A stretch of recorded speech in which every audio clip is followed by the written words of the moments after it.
Hello everyone, कैसे हैं आप सभी। आई होप बहुत अच्छे से ही होंगे। और देखिए, हम लोगों ने अभी लीनियर इनइक्वालिटीज़ का चैप्टर कंप्लीट कर लिया है। आई होप आपने लगा भी लिया होगा, नहीं लगाया है तो उसको ज़रूर लगा लें। अब हम जिस चैप्टर में एंटर कर रहे हैं वो है permutation and combinations. Very very interesting topic. बस आपको ये समझना है कि इसमें क्या क्या चीज़ें प्रयोग होती हैं। यह टोटली हमारे एटमॉस्फेयर से रिलेटेड होता है और यही हमको समझना होता है। तो कुछ इसमें टर्मिनोलॉजीज़ हैं और उसको समझना है। और परमुटेशन होता क्या है, कॉम्बिनेशन होता क्या है, ये हमको अगर समझ में आ गया तो हम बड़ी आसानी से इस चैप्टर में रन कर सकते हैं। सवालों में बहुत ज़्यादा कुछ नहीं है, तो केवल 8-10 सवाल ही हैं, लेकिन इसके बेसिक थ्योरी को आपको कैच कर लीजिएगा तो आपको आर डी शर्मा से, आर एस अग्रवाल, किसी से भी लगाइए, आप बड़ी आसानी से लगा लेंगे इस चीज़ को। तो यहाँ पर परमुटेशन क्या है और सिलेक्शन क्या है, यहाँ पे मैं एक आपको एग्जांपल दे रहा हूँ, आप उसको कैच कीजिएगा कि क्या है ये। परमुटेशन वर्ड समझ में आ जाएगा, कॉम्बिनेशन वर्ड समझ में आ जाएगा। अब जैसे मान लीजिए कि आपके घर में एक शादी है, शादी में लोग बहुत सारे सामान घर में गिफ्ट करते हैं। तो किस तरह, मान लिया आप एक शॉपिंग सामान लेने जा रहे हैं और आप एक शॉपिंग मॉल में जाते हैं।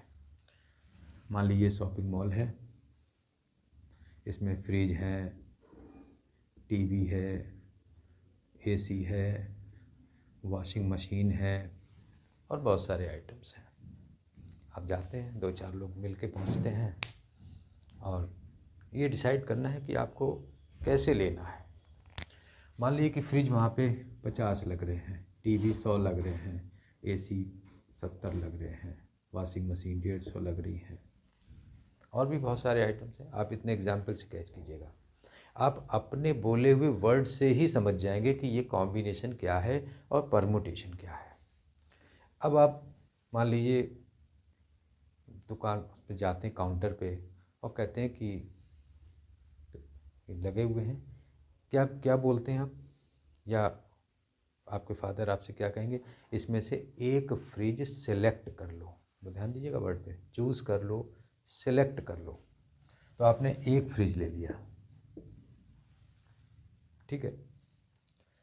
टीवी मान लीजिए आपने 2 देने चाहे तो आपने 2 टीवी सेलेक्ट किए।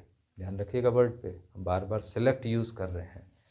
एसी 70 है, आपने 1 एसी सेलेक्ट किया। वॉशिंग मशीन आपने मान ली 2 देनी चाहिए तो 2 वॉशिंग मशीन सेलेक्ट कीजिए। तो यहाँ पे जो वर्ड सेलेक्ट है,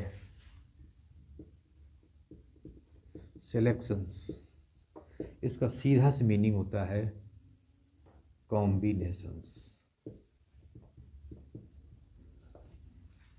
सिलेक्शन का मतलब क्या है, कॉम्बिनेशन। अब आपने उस पूरे सामान को खरीदा, खरीदने के बाद में गाड़ी में लोड किया। लोड करने के बाद में आपने क्या किया, जिसको गिफ्ट देना था आपने दे दिया। इसके बाद में उसको क्या करना है, सिंपल सी मीनिंग है, जिसको भी देंगे वो अपने घर में ले जाके क्या करेगा, अरेंज करेगा। टीवी यहाँ रखना है, ये टीवी यहाँ, वो टीवी वहाँ, वॉशिंग मशीन यहाँ, कूल एसी यहाँ पे लगना है या इस वॉल पे लगना है, ये वो अरेंजमेंट करेगा। तो अरेंज का मतलब है परमुटेशन।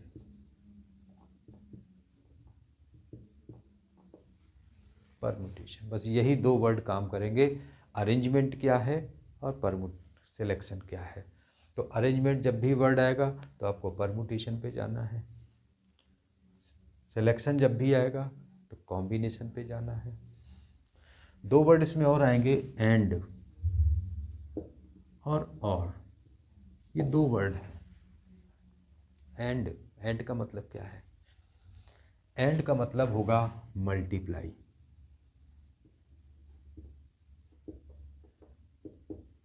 और इसका मतलब होगा, और का मतलब होगा ऐड।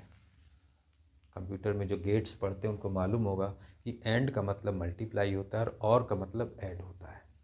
अब यहाँ पर किस तरीके से एंड और यूज़ हो रहा है, ध्यान दीजिएगा इस पर। हम एक एग्जाम्पल ले रहे हैं इसमें। मान लीजिए कि ये ए सिटी है, ये बी सिटी है और ये सी सिटी है। ए से बी तक जाने के लिए हमारे पास में मान लीजिए कि 3 रूट हैं, एयर, बस, ट्रेन। मतलब ए से बी तक जाने के लिए आपको या तो बाई एयर जाएं, बाई बस जाएं, बाई ट्रेन जाएं। और बी से सी तक जाने के लिए मान लीजिए आपके पास में केवल बस है और ट्रेन है। अगर आपने इन चीज़ों को कैच कर लिया तो परमुटेशन कॉम्बिनेशन कोई प्रॉब्लम नहीं है। अदरवाइज़ आप सारे सवाल लगा लीजिए, आप सारे सवाल भूल जाएंगे। इस बात को याद रखिएगा। अब होता क्या है इसमें कि मान लीजिए आपको ए से बी तक जाने के 3 रूट्स और बी से सी तक जाने के लिए 2 रूट्स। आपको ए से सी पे जाना है तो आप क्या करेंगे, ए से बी तक जाने के कितने रूट, 3 वेज हैं। एंड अभी हमारा इवेंट कंप्लीट नहीं हुआ है। जब इवेंट कंप्लीट नहीं होता है तो वहाँ पे एंड आ जाता है। एंड यानी मल्टीप्लाई हो गया। आप अपनी लैंग्वेज बोल के देखिएगा। पहले हम क्या, ए से बी तक जाएंगे एंड बी से सी पर जाएंगे। बी से सी तक जाने के कितने तरीके हैं, 2, तो 3 2 या 6 वेज हो जाएंगे आपके पास में कि आप ए से सी तक जाने के लिए 6 वेज यानी 6 परमुटेशंस अरेंजमेंट आपके पास में हैं। अभी हम काउंटिंग प्रिंसिपल पे चल रहे हैं। परमुटेशन अभी थोड़ा आ गया लेकिन शुरुआत यहीं से होती है इसकी। तो ए से बी सी तक जाने के लिए आपके 6 वेज हैं। अब यहीं पर हम और का समझते हैं। और क्या है, आपसे कहा गया ए से बी तक जाइए और बी से सी तक जाइए। तो ए से बी तक जाने के 3 रूट्स और माने प्लस, ये दूसरा ऑप्शन है कि ए से बी तक जाइए या बी से सी तक, या जहाँ पे आ जाए और आ जाए अपने आप अपनी लैंग्वेज में आप बोलेंगे तो प्लस हो जाएगा। ये 5 हो गया। क्वेश्चन एक ही है, फिगर हम एक ही दे रहे हैं और 2 आंसर दे रहे हैं आपको। एक आंसर एंड के लिए है कि ए से सी तक यानी A and B, A to B and B to C, तो 3 × 2 हो जाएगा। ये थ्योरम जिसने समझ ली उसके लिए परमुटेशन कॉम्बिनेशन काउंटिंग प्रिंसिपल सब आसान रहेगा। अदरवाइज़ वो परेशानी में रहेगा, उसको कोई शूट आउट नहीं कर सकता। एक एग्जांपल और लेते हैं। मान लीजिए आपके पास में 3 पैंट्स हैं और 3 शर्ट्स हैं। 3 पैंट्स एंड 3 शर्ट्स। और आपसे कहा गया कि आप कितने तरीके से ड्रेसअप हो सकते हैं। तो आप समझिएगा यहाँ पे कि आप पैंट कितने तरीके से ले सकते हैं, 3 तरीके से। 3 पैंट हैं, कोई एक पहन सकते हैं, 3 तरीके हो गए। एंड क्योंकि अभी आपको शर्ट पहननी है, अभी आपका इवेंट कंप्लीट नहीं हुआ। जब तक इवेंट एक कंप्लीट नहीं होता तब तक जितने भी पार्ट्स होंगे उनमें मल्टीप्लाई होगा। शर्ट्स 3 वेज में 3 × 3 हो जाएगा, यानी आप 9 वेज में ड्रेसअप हो सकते हैं। अगर हम इसी को और में कन्वर्ट करें सवाल को, आप या तो 3 पैंट पहने या 3 शर्ट पहने। तो 3 पैंट पहनने के तरीके तो 3 हो गए, और मतलब आपको पैंट नहीं पहननी, शर्ट पहननी है तो +3, ये 6 हो गए। क्वेश्चन एक ही है, एंड और का खेल है इसमें। आपको लैंग्वेज को समझना है, जितने पार्ट्स आपके इवेंट्स के बन रहे हैं उनके बीच में एंड को डेवलप करना है। एक वर्ड इसमें आएगा एटलीस्ट।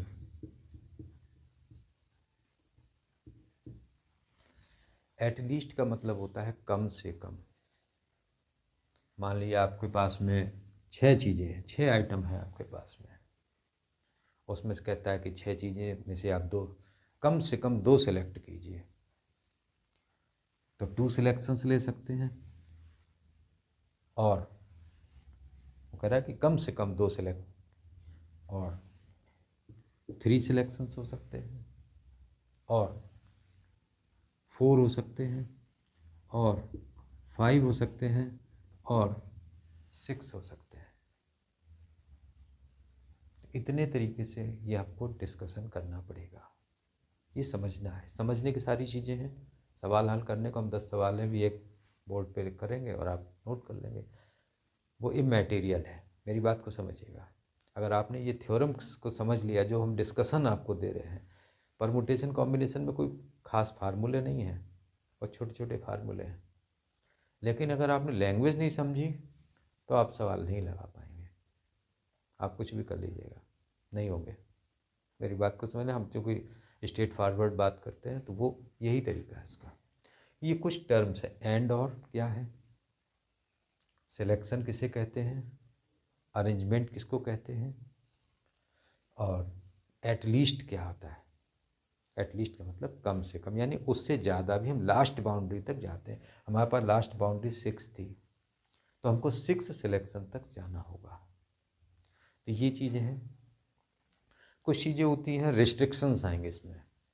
रिस्ट्रिक्शंस का मतलब क्या होता है कि मान लीजिए कि आपके घर में दीपावली आ रही है, दीपावली पे आप अरेंजमेंट कर रहे हैं, घर को सजा रहे हैं, तो आपने क्या देखा कि मान लीजिए भाई पापा ने बोला कि भाई टीवी आपका यहीं लगना है, उसको आप डिस्टर्ब नहीं करेंगे, तो टीवी तो फिक्स हो गया। जो चीज़ फिक्स हो जाती है उसका कोई अरेंजमेंट नहीं होता। अब अन्य चीज़ें हैं आपके पास में। अब मान लीजिए आपके पास 10 आइटम है या 6 आइटम है, तो आपने पहला एक आइटम उठाया कि भाई उस, अब हमारे पास 6 जगह हैं, तो पहले आइटम को हम 6 तरीके से रख सकते हैं, दूसरे आइटम को 5 तरीके से रख सकते हैं, फिर 4, क्योंकि हमारे पास एक एक जगह कम होती जा रही है। पहले आइटम के लिए 6 जगह खाली थी, 6 पे रख दिया, 6 में किसी एक पे, अब 5 जगह रह गई, दूसरे आइटम को 5 तरीके। अब देखिए इवेंट कंप्लीट नहीं हो रहा हमारा, इसलिए मल्टीप्लाई आता जा रहा है। यही समझने की चीज़ें हैं। अक्सर ये बच्चे पूछते कहीं ऐड हो जाता है, कहीं मल्टीप्लाई हो जाता है, क्यों हो जाता है। तो जब तक इवेंट कंप्लीट नहीं होता तब तक एंड चलता है और उनमें मल्टीप्लाई चलता है। फिर 3 तरीके से 3 जगह बची, फिर 2 जगह बची, फिर 1 जगह बची। हम स्कूल में अरेंजमेंट करते हैं, हम अपने बैग्स को अरेंजमेंट करते हैं। अब आप अपने स्कूल बैग को देख लीजिएगा कि भाई आज हमारे फिजिक्स का पीरियड है, केमिस्ट्री का है, मैथ का है, पीएचई का नहीं है तो आपने पीएचई की नहीं रखी। अब 5 बुक्स हैं, तो अब आपने देख लिया कि सबसे पहला कौन सा पीरियड, उसको सबसे ऊपर रख लिया, उसके नीचे सेकंड वाले को रख लिया, उसके नीचे थर्ड वाले को, फोर्थ वाले को, फिर फिफ्थ वाले को। अरेंजमेंट है। कहते हैं ना बैग अरेंज कर लो, मम्मी भी आपकी बोलती होंगी बैग अरेंज कर लो। ज्योमेट्री बॉक्स एक अरेंजमेंट है। स्कूल में सारी चीज़ें अरेंज की जाती हैं। कहते हैं ना कि आपका कोई पीरियड खाली तो अरेंजमेंट लगा हुआ है। ये सब चीज़ें हमारे एटमॉस्फेयर। जब आप सवालों को देखेंगे, अब सवालों को देखने के लिए आपको आर.डी. शर्मा में जाना पड़ेगा। मेरी बात को याद रखिए, आर.डी. शर्मा की बुक आप पकड़ लीजिए और एक्सरसाइज से मत जाइएगा। पहले एग्जाम्पल्स को, पहले मेरा वीडियो देखिए और वीडियो देखने के बाद आप एक्सरसाइज के एग्जाम्पल्स में पढ़िए उसको, सवाल मत लगाइए। केवल उसके सवाल की थीम को कैच करने की कोशिश कीजिएगा कि सर ने जो बोला था कि काउंटिंग में है क्या सिस्टम। कुछ चीज़ें जो फिक्स होती हैं उसका अरेंजमेंट नहीं होता, उसका प्लेस फिक्स है, जो बाकी होती हैं उनका अरेंजमेंट होता है। तो ये चीज़ें हमको समझनी है। बहुत सारे एग्जाम्पल्स आएंगे, एक आदमी डिजिट्स पे बहुत सवाल आपको मिलेंगे कि मान लीजिए आपके पास में 1 से लेकर के 9 तक, 1 to 9 मान लो 9 डिजिट्स दे दी, और उनका कि आप 3 डिजिट का नंबर बनाइए। रिपीटिशन और नॉट रिपीटिशन, 2 टाइप के सवाल हो सकते हैं। मान लीजिए उसने कहा कि विदाउट रिपीटिशन, तो आप इस प्लेस को कितने तरीके से भर सकते हैं, 9। अभी हमारा नंबर तो नहीं बना। एंड मल्टीप्लाई इस प्लेस को 8 वेज में, क्योंकि रिपीटिशन नॉट अलाउड है। एंड इस प्लेस को भरने के लिए 7 मल्टीप्लाई कर लीजिए, आंसर आ जाएगा। आपको मान लीजिए इसमें 0 दिया हुआ है, 0 to 9 है, यानी आपके पास 10 डिजिट्स हैं और आपको 3 डिजिट का नंबर बनाना है। ये फिगर्स से बहुत आसानी से समझ में आएंगे। फिगर ज़रूर बनाइएगा। आर डी शर्मा आप देखेंगे तो उसमें फिगर्स बने हुए होंगे, इसी टाइप से ब्लॉक्स बन रहे होंगे। अब आपको 3 डिजिट का नंबर बनाना है। इस प्लेस पे 0 नहीं आएगा क्योंकि कोई डिजिट 0 से स्टार्ट नहीं होती। तो इसको भरने के लिए 9 वेज है। एंड इसको भरने के लिए अब हमारे पास 0 यहाँ आ सकता है, तो 8 बच रही थी और a + 0 हो जाएगा। इसको भरने के 9 वेज एंड इसको भरने के लिए 8 वेज। रिस्ट्रिक्शंस को पकड़ना पड़ता है। क्या रिस्ट्रिक्शन दिया, रिस्ट्रिक्शन सबसे पहले पकड़िए कि क्या रिस्ट्रिक्शन। उस रिस्ट्रिक्शन पे पहुंचने के बाद में आप अरेंजमेंट पे आ जाएंगे। मान लीजिए कहता है रिपीटिशन अलाउड, रिपीटिशन अलाउड है, तो इसको भरने के हमारे पास में 9 तरीके होंगे। इसको भी भरने के लिए 9 तरीके होंगे, इसको भी भरने के लिए 9 होंगे। एंड आ रहा, देखें हर बार में मल्टीप्लाई ले रहे हैं। अगर हम इसमें आ जाएं, हमारे पास 10 डिजिट्स हैं लेकिन इस पे 0 नहीं आएगा, तो यहाँ पे 9 वेज एंड मल्टीप्लाई। इसको भरने के लिए 10 वेज एंड इसको भरने के लिए 10 वेज, क्योंकि यहाँ पे 0 भी आ सकता है। तो टोटल हमारे पास में मल्टीप्लाई करेंगे तो 900 डिजिट्स ऐसी हो जाएंगी। तो ये थ्योरम कोई नहीं है, केवल आपको इन चीज़ों को समझना है। जिन वीडियोस पे मैंने कंडीशंस पे मैंने डिस्कस किया है आप उनको समझिएगा। सिलेक्शन क्या है, उसको कॉम्बिनेशन बोलते हैं, ये बाद में आएगा। अरेंजमेंट परमुटेशन है, कहीं परमुटेशन वर्ड आ रहा है, कहीं अरेंजमेंट आ रहा है, तो परमुटेशन में चलेगा। एंड माने मल्टीप्लाई, ये हम आपको दिखा रहे हैं कि हमारे जब तक नंबर कंप्लीट नहीं होगा तब तक एंड आ रहा है। यहाँ भी एंड आ रहा है, यहाँ भी एंड आ रहा है। और किसी इवेंट के इसमें हमने आपको एंड भी दिखाया, इसमें आपको और भी दिखाया, यानी दूसरा ऑप्शन कोई आ जाता है, तीसरा ऑप्शन आता है फिर प्लस हो जाएगा। लेकिन फर्स्ट इवेंट में जितने पार्ट हैं उनके बीच में मल्टीप्लाई, ये दिखाया 3 पैंट 3 शर्ट का, ये एंड का केस है, ये और का केस है। ऐसे बहुत सारे एग्जाम्पल्स हैं, सारे एग्जाम्पल डिस्कस नहीं किए जाएंगे। अब हम सवालों पे आ रहे हैं। आप इसको केवल इस चीज़ को आप नोट रखिए, इस चीज़ को आप नोट रखिए, ये और एटलीस्ट वर्ड ये भी कई बार मिलेगा आपको। अगर आप आर डी शर्मा जरूर लगाएंगे, आर एस अग्रवाल लगाएंगे, तो ये 3 चीज़ें आपसे टकराएंगी आकर के। ये आपको समझना है, ये आप 3 चीज़ें नोट कर लें, समझ लें। इस पार्ट को आप 2-3 बार देखिएगा, इतना रिवाइंड करके देखिएगा। आपको ये चीज़ समझ में आती है, फिर हम जैसे सवालों में आएगा बड़े आसानी से समझ लेंगे।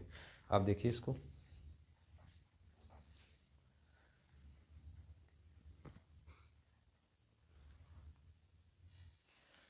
आइए एक्सरसाइज में चलते हैं। एक्सरसाइज 6.1 है, how many 3 digit number can be form from the digits 1 2 3 4 5।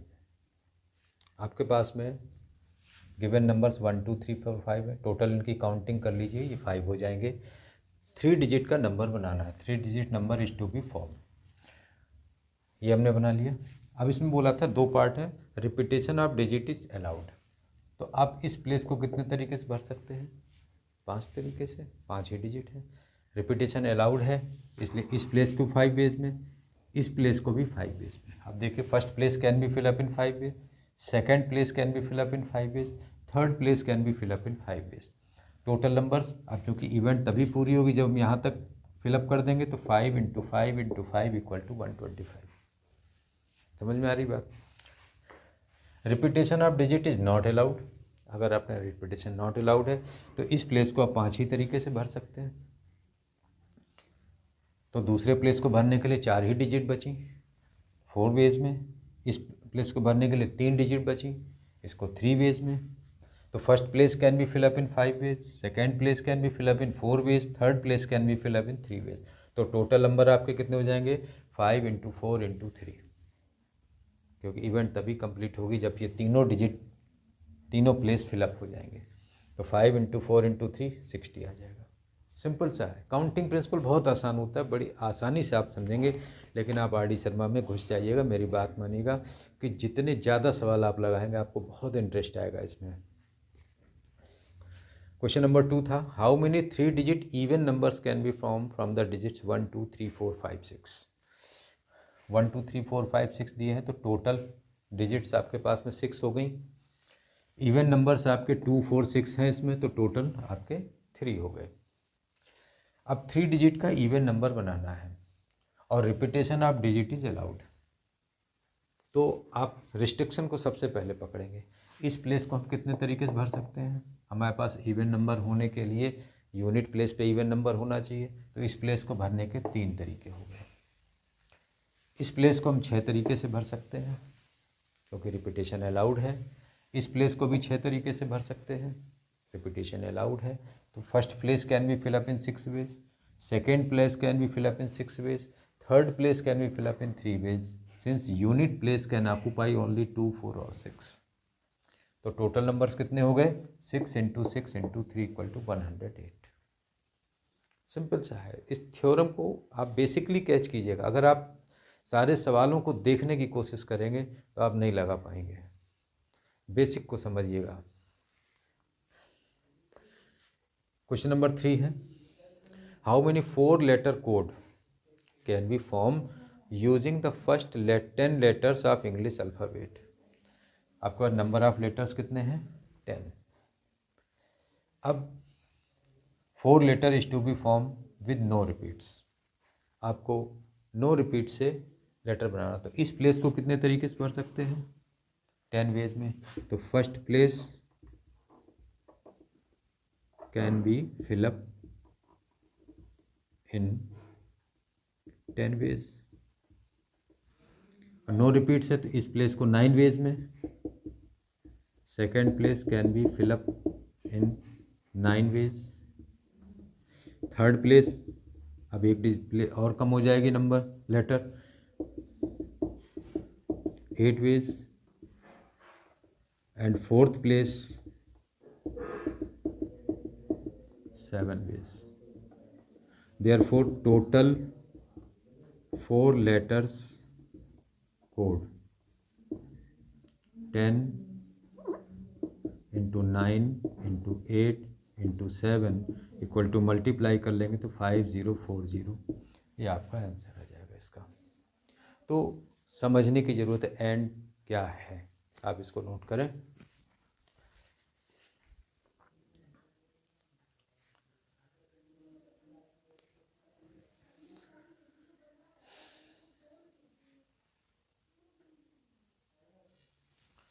आइए आगे देखते हैं। क्वेश्चन नंबर 4 है, how many 5 digit telephone numbers can be form constructed using the digit 0 to 9। आपको 0 से लेकर 9 तक डिजिट दी है, तो टोटल डिजिट्स आपके पास में 10 हो जाती हैं। ठीक है, आगे कह रहा है, if each number starts with 67, यानी किसी जो टेलीफोन नंबर है वो 67 से स्टार्ट हो रहा है, तो 5 डिजिट का टेलीफोन नंबर तो 67, ये तो फिक्स रहेगा सभी के लिए। अब आपके पास में ये 3 प्लेस बचते हैं, इनमें कितने तरीके से आएंगे? No digits appears more than once, कोई भी डिजिट एक से ज़्यादा बार नहीं आनी है, नहीं नो रिपीट्स है। अब देखिए 2 डिजिट तो आपने कंज्यूम कर लिए हैं, 6 और 7। अब आपके पास कितने डिजिट बच रही हैं? 8। अब इस प्लेस को भरने के लिए कितने तरीके होंगे? 8 वेज। इस प्लेस को फोर्थ प्लेस के लिए 7 वेज, फिफ्थ प्लेस के लिए 6 वेज। ये तो फिक्स है, इसका तो कुछ हमें करना ही नहीं है, वो तो ऑलरेडी उन्होंने बोल दिया कि 67 से, जैसे आप देखते होंगे पहले शुरू में आइडिया के नंबर 98 से स्टार्ट होते थे, वोडाफोन के 97 से स्टार्ट होते थे, तो वो नंबर शुरू में फिक्स था कि ये कंपनी को कोड दिया गया है कि ये कोड आपको यूज़ करना है। तो टोटल 5 डिजिट टेलीफोन नंबर कितने होंगे? 8 × 7 × 6, क्योंकि इवेंट हमारा यहाँ पे पूरा हो रहा करके, तो मल्टीप्लाई करेंगे तो 336 आप टेलीफोन नंबर्स बना सकते हैं। क्वेश्चन नंबर 5 है, a coin is tossed 3 times and the outcomes are recorded. अब देखिए प्रोबेबिलिटी पे आ गया है, यहीं से प्रोबेबिलिटी लिंक होती है, क्योंकि प्रोबेबिलिटी क्योंकि 12th की बेस पहले बनानी पड़ी मुझको, तो आप उसको ज़रूर देखेंगे और ये उससे रिलेटेड टर्म है। How many possible outcomes are there? A coin is tossed 3 times, तो जब कॉइन को टॉस करेंगे हम, तो या तो हेड आएगा या टेल आएगा, दो ही आउटकम हो सकते हैं। तो first toss can be turn up in 2 ways, दोबारा टॉस करेंगे फिर 2 वेज में हो सकता है। Second toss can be turn up in 2 ways, third toss can be turn up in 2 ways. तो total number of outcomes 2 into 2 into 2 equal to 8 हो जाएगा। इसी टाइप से क्वेश्चन नंबर 6 है, given 5 flags of different colours. आपको 5 different colour के flags दिए जा रहे हैं। How many different signals can be generated, कितने सिग्नल्स हम बना सकते हैं if each signal requires the use of 2 flags. केवल आपको 2 फ्लैग यूज़ करने हैं, वन बिलो द अदर। अब इस फिगर को देखिए, यहाँ पे आपने 2, यहाँ पे ये फर्स्ट फ्लैग है और ये सेकंड फ्लैग है। आपके पास 5 फ्लैग हैं, तो पहला फ्लैग तो 5 में से कोई कलर आप ले लीजिए, यानी 5 तरीके हो गए। अब हमारे पास में फ्लैग्स कितने बच रहे हैं, 4।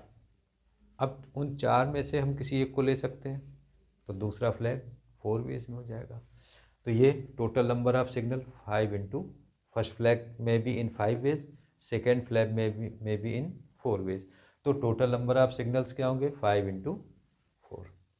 तो ये 20 सिग्नल्स आप इसमें बना सकते हैं। तो इस तरीके के बहुत सारे सवाल आपको मिलेंगे। एक एग्जाम्पल मैं आपको और दे रहा हूँ कि थोड़ा आप इसको पहले नोट कर लें, फिर मैं बताता हूँ आपको।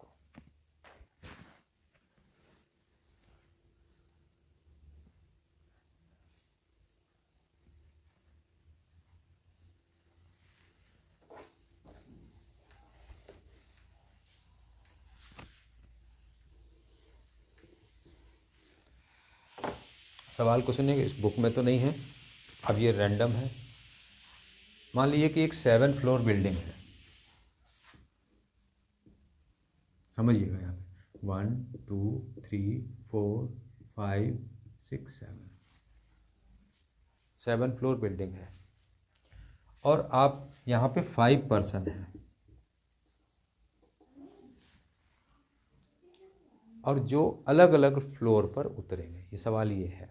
तो कितने तरीके से वो उतर सकते हैं, क्वेश्चन समझ रहे हैं ना, कि 7 फ्लोर बिल्डिंग है, 5 लोग नीचे खड़े हुए हैं लिफ्ट में, तो कितने तरीके से उतर सकते हैं। अब देखिएगा यहाँ पे फर्स्ट पर्सन कितने तरीके से जा सकता है। यहाँ पे 7 बिल्डिंग्स, 7 फ्लोर है, तो आपके पास में 1 2 3 4 5 6 7, तो 7 वेज में कहीं भी उतर सकता है। अगर उनको डिफरेंट फ्लोर पर उतरना है तो सेकंड कितने, उसके लिए भी एक प्लेस कम हो गया 6, थर्ड के लिए 5, फोर्थ के लिए 4 हो जाएंगे, और फिफ्थ के लिए 3 हो जाएंगे, एक एक कम होता जाएगा। तो टोटल वेज कितने हो गए, 7 इंटू 6 इंटू 5 इंटू 4 इंटू 3। आप इसको मल्टीप्लाई कर लें, क्योंकि रैंडम क्वेश्चन है जो मेरे माइंड में है, वो मैं आपको बता रहा हूँ, मल्टीप्लाई नहीं कर रहा हूँ। मान लीजिए वो कहता है वो किसी भी फ्लोर पे उतर सकते हैं, किसी भी फ्लोर पे। तो फर्स्ट पर्सन यहाँ पे देखिएगा, first person 7 ways, second person,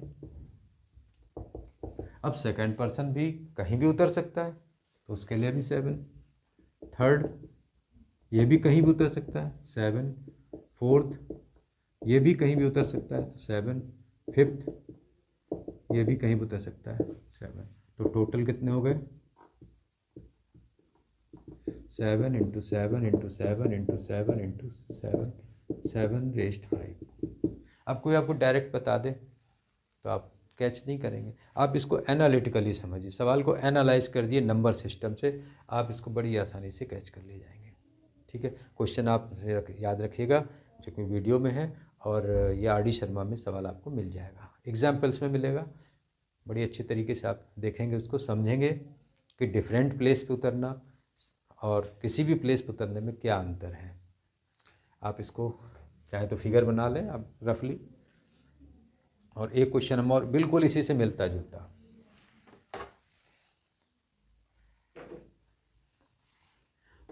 मान लीजिए कि 3 स्टूडेंट्स, 3 बच्चे हैं जो जन्म ले रहे हैं। क्वेश्चन को समझिएगा, 3 बच्चे हैं जिनको जन्म लेना है और एक शर्त है उसमें कि वो बच्चे अलग अलग डेट्स पे जन्म लेंगे, सेम डेट पे नहीं होंगे। तो फर्स्ट बॉय कितनी डेट्स पे आ सकता है, वाच कीजिएगा। ये क्वेश्चन सेम है कि अब आपके पास 1 से लेकर के 365 तक स्टेयर्स हैं डेट्स की, तो किसी भी डेट पे आ सकता है।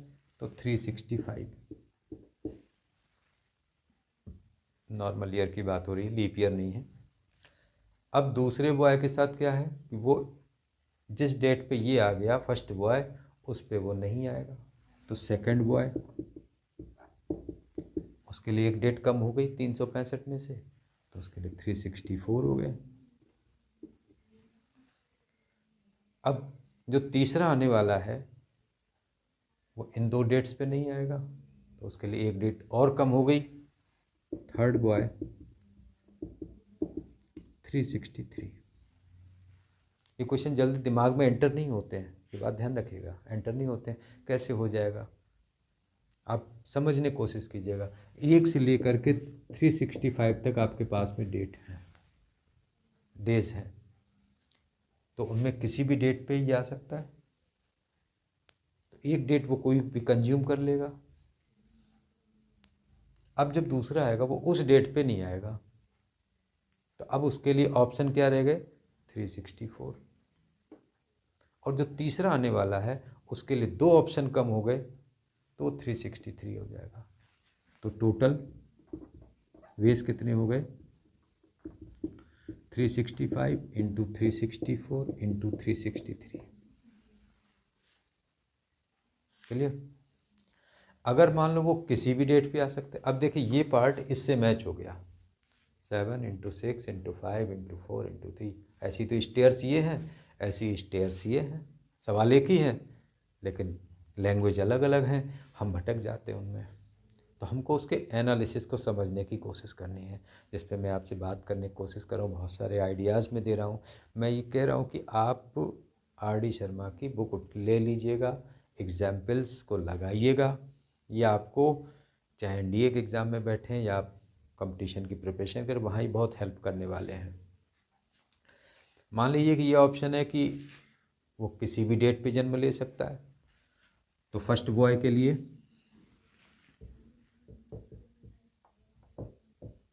वो 365, सेकंड बॉय उसके लिए भी सारे ऑप्शन खुले हुए हैं, कोई बाउंडेशन नहीं है, तो वो भी 365 पे आ सकता है। और थर्ड बॉय ये भी 365 पे। तो टोटल वेज क्या हो गए, 365 इंटू 365 इंटू 365। ये इस तरीके के आपको सवाल टकराएंगे। जब आप पढ़ेंगे, जब आपको समझ में आएंगे ये, तब आपको इसमें इंटरेस्ट आएगा, तब आप किसी को समझा सकेंगे कि ये इस तरीके से हो रहा है। तो ये तरीके आप देखिए, नोट कीजिए, एग्जाम्पल्स लगाइए। एक्सरसाइज में तो बाद में जाइएगा, एक्सरसाइज से अच्छे सवाल एग्जाम्पल्स में हैं, जहाँ आप बड़ी आसानी से उनको समझेंगे। और सब एंड और पर डिपेंड है, क्योंकि और का कोई इसमें केस नहीं था, इसलिए हम डिस्कस नहीं कर पा रहे हैं। कोशिश करेंगे हम परमुटेशन में इसको आपको बताएंगे, नहीं तो हम RD शर्मा के कुछ सवाल इसमें लिख करके तब आपको बताएंगे। तो ये काउंटिंग प्रिंसिपल है, और परमुटेशन के लिए काउंटिंग प्रिंसिपल बहुत अच्छा है। ये मैंने अपने अनुभव में देखा है कि अगर आपको परमुटेशन के सवाल लगाने हैं तो काउंटिंग प्रिंसिपल बहुत अच्छा है। आप एक्सरसाइज खोल के देख लीजिएगा RD शर्मा से, तो उसमें आप देखेंगे कि जो मेथड ये है वही उसमें लग रहा है। वहाँ फार्मूलेटेड है, लेकिन आप काउंटिंग से लगाएंगे तो बड़ी आसानी से समझते चले जाएंगे। ये ज़रूरी चीज़ है, सवाल को अंडरस्टैंडिंग में ले लेना। ये सवाल मैंने देखा है कि बहुत से बच्चे ये नहीं समझ पाते हैं कि कहते हैं कभी एंड मल्टीप्लाई हो रहा है, कभी सब ऐड हो रहा है, क्यों हो रहा है। समझ में नहीं आ रहा है। तो ये एक बेसिक थे, एंड मल्टीप्लाई। जब तक इवेंट कंप्लीट नहीं होता तब तक एंड चलेगा, जब उसी का दूसरा ऑप्शन आ जाता है तब प्लस आ जाता है। मैंने 2 छोटे छोटे एग्जांपल्स दिए हैं, अभी और भी सवाल आएंगे, कुछ हम अपनी तरफ से भी उसमें लेंगे, जिससे कि आपको कंसेप्ट समझ में आ जाए कि एंड और क्या है, परमुटेशन क्या है, कॉम्बिनेशन क्या है। ये अलग अलग टर्म समझ में आने के बाद तभी ये चैप्टर समझ में आता है, अदरवाइज़ नहीं आता। ये आप खूब ध्यान रखिएगा, स्ट्रेट फॉरवर्ड बात है मेरी, नहीं आएगा। आप इन 3-4 चीज़ों को कैच कर लीजिए और एग्जाम्पल्स पढ़ के देख लीजिएगा और मुझे कमेंट बॉक्स में बता दीजिएगा कि आपसे कितने सवाल हो रहे हैं। ये मेरा चैलेंज है आपसे, लेकिन आपको बेसिक्स समझ में आनी चाहिए। कुछ और क्वेश्चन हम अगले किसी वीडियोज़ में लेंगे, जो कि लिखने में बहुत टाइम लगता है, वीडियो काफ़ी बड़ी हो जाती है, आप भी बोर होते हैं। लेकिन इतना समझने के बाद मैंने कभी भी इससे ज़्यादा डिस्कशन नहीं किया, केवल ये बताया उन्हें कि एंड क्या है और क्या है, ये कब हैं और कहाँ पे हैं। बस इतने से बच्चे पूरी एक्सरसाइज को अपने आप लगाते हैं। आप लगाइए, देखिए, उसको प्रयास जरूर कीजिए, इसमें आप खूब समय दीजिएगा। मेरा आपसे कहना है खूब समय दिए, 1 दिन 2 दिन खूब लगाइए इसको, खूब सारे सवाल पढ़िए। जब आपके दिमाग में ये इंटर होने लगे कि ये मल्टीप्लाई क्यों हुआ, आपने मैंने बता दिया कि एंड का केस जब डेवलप हो रहा है तो वहाँ मल्टीप्लाई हो रहा है, और का केस डेवलप हो रहा होगा वहाँ प्लस हो जाएगा। तो आपको ऐसे सवाल समझ में आना शुरू हो जाएंगे कि ये इसलिए प्लस हुआ, ये इस वजह से मल्टीप्लाई हो रहा है, ये आ गया। तो आपको परमुटेशन कॉम्बिनेशन को समझने से कोई नहीं रोक सकता। ये मेरा चैलेंज है आपसे। तो आप इसको नोट कीजिए, सवालों को करिए। ये मैंने एक्स्ट्रा में बताए आपको सवाल, आपको वीडियोस के माध्यम से क्वेश्चन ध्यान में रहेंगे, जब आप लगाएंगे तो आपको समझ में आ जाएगा। तो ये आप एक बार इसको देख लीजिए, अब इसको लगाइए। नेक्स्ट टॉपिक पे हम लोग नेक्स्ट वीडियो में मिलते हैं। और एक रिक्वेस्ट भी वही है, अगेन बार बार आपसे कहना है कि खुद भी बढ़िए, मुझे भी बढ़ाइए, क्योंकि हम आपका साथ नहीं छोड़ने वाले और आप मेरा साथ नहीं छोड़ें। आप लोग साथ साथ चलते हैं, आगे बढ़ते हैं। दुनिया बहुत बड़ी है, घूमते फिरेंगे। तो अच्छा लगे मेरा आपसे बात करना, पढ़ाना, तो मेरे चैनल को सब्सक्राइब कीजिए, लाइक कीजिए, शेयर कीजिए, अपने दोस्तों को बोलिए। और नहीं अच्छा लगता है तो आगे निकल जाइए, और भी बहुत सारे प्लेटफॉर्म हैं, किसी भी प्लेटफॉर्म पे आप रुकिए, कोई प्रॉब्लम नहीं है। लेकिन अगर आपको अच्छा लगता है तो सब्सक्राइब ज़रूर कीजिए, लाइक कीजिए, कमेंट ज़रूर कीजिए। मिलते हैं नेक्स्ट वीडियो में। Thanks for watching.